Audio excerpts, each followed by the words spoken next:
할렐루야. 오늘도 주님의 사랑과 은총이 여러분과 함께하기를 주님의 이름으로 축원합니다. 오늘 우리가 함께 묵상하실 말씀은 사도행전 16장 19절부터 32절까지 말씀이 되겠습니다. 바울의 일행은 빌립보에서 이제 기도하는 곳 기도처에 이제 가다가 점치는 귀신 들린 여종을 만나게 됩니다. 그런데 바울 일행을 따라다니면서 귀신 들린 자가 막 소리를 지르면서 방해를 합니다. 그래서 그 귀신을 내어 쫓겨 나게 그렇게 하는 일이 있었죠. 자, 그런데 점치는 귀신이 나간 그런 상태에서 그 여종이 더 이상 점을 치지 못하게 되자 그녀를 통해서 수익을 얻었던 그 여종의 주인들이 사도 바울 일행을 이상한 풍속을 전한다라고 죄명을 뒤집어 씌워서 그 지역의 관리들에게 끌고 가고 결국은 감옥에 넣게 됩니다.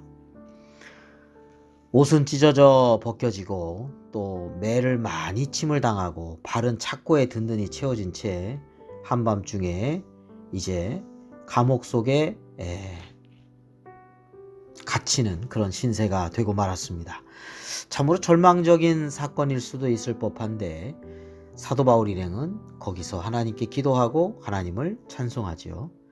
이에 갑자기 감옥에 큰 지진이 일어나고 옥토가 움직이고 감옥문이 다 열리고 모든 사람의 매인 것들이 다 벗어지는 놀라운 이적이 그 가운데서 일어납니다.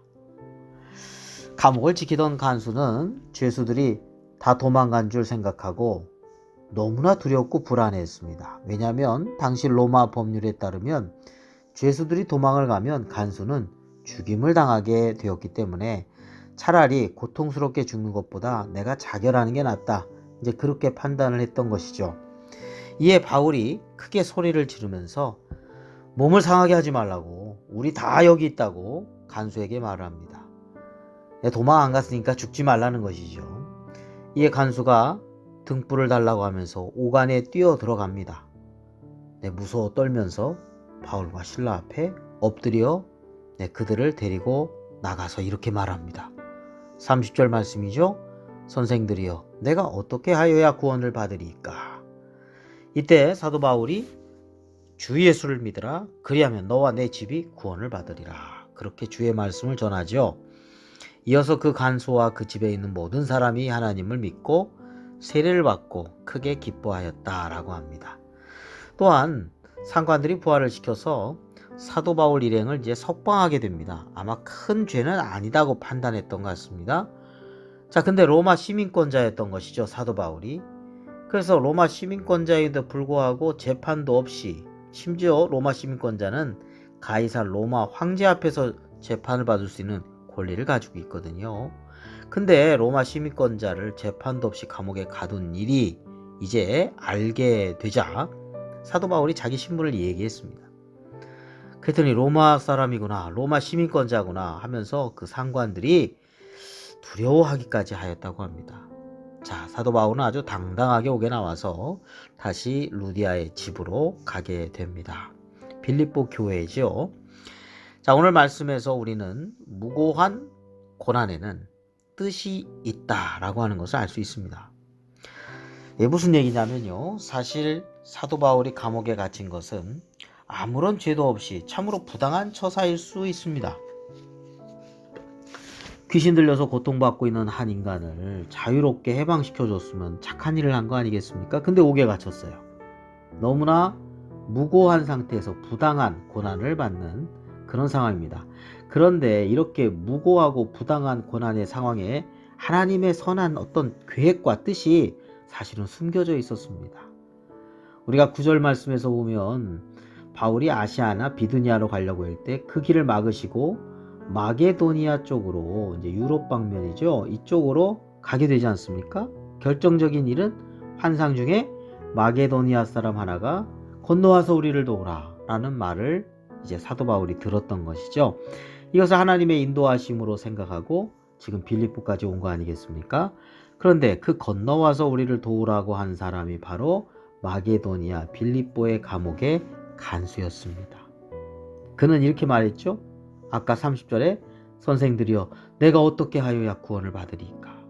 구원을 요청하는 마게도니아 사람 그 하나, 환상 중에 보였던 그 마게도니아 사람은 바로 빌립보 감옥에 있었던 간수였습니다. 그는 구원이 필요했습니다. 정말 하나님의 도움이 필요했습니다. 사도 바울을 통해서 복음을 듣고 구원받고 세례를 받았던 것이죠. 바로 빌립보 감옥에 있었던 것입니다. 자, 오늘 우리의 삶 가운데 뜻하지 않은 부당한 고난을 당하게 될 때 거기에 숨겨진 하나님의 뜻이 이루어질 것을 바라보시기를 바랍니다. 또한 사도 바울과 실라는요, 그 캄캄한 지하 감옥에 억울하게 갇혀 있다고 하나님을 결코 원망하지 않았습니다. 자, 마게도니아 빌립보 첫 도시죠. 마게도니아의 첫 도시. 근데 전도 사역의 이 첫 도시에서부터 막히고 좌절되고 낙심하지 않았다는 겁니다. 첫 도시부터 막혔다고 절망하거나 좌절하거나 낙심하지 않았습니다. 그 속에서도 사도 바울 일행은 하나님께 기도하고 찬송하였습니다. 이때 하나님의 놀라운 역사가 펼쳐지기 시작하였던 것이죠. 큰 지진과 함께 옥토가 움직이고 문이 다 열리고 매인 것이 다 풀어지고 구원의 열매도 맺게 되었습니다. 자, 우리는 뜻하지 않은 어둠의 상황에 처할 때 있습니다.